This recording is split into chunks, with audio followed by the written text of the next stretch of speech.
বুনু কি করো? এই যে দুপুরবেলা চা খাওয়ার ইচ্ছা হলো, এই বন্ধুকে বললাম চা করে দাও, লাল চা। এই যে লাল চা করে দিছে, লাল চা খাচ্ছি এখন।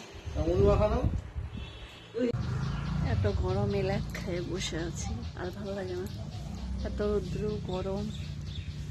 এখন যাবো স্নান করতে, স্নান করে আসি, তারপর আবার কথা হবে তোমার সাথে সাথে। টাটা।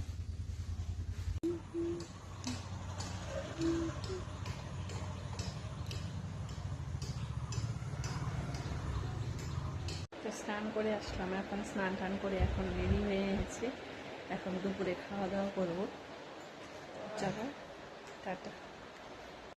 আজকে দুপুরে রান্না বান্না কমপ্লিট। আজকে নিরামিষ আমাদের। চলো তোমাদেরকে দেখাই কি কি রান্না হয়েছে আজকে। হচ্ছে চাল কুমড়া ঘন্ট, ডাল, পনির, পনির আর আলু দিয়ে ঝোল, আর এখানে হচ্ছে কুন্দুরি ভাজা, আলু দিয়ে কুন্দুরি ভাজা, আর ভেন্ডি ভাজা,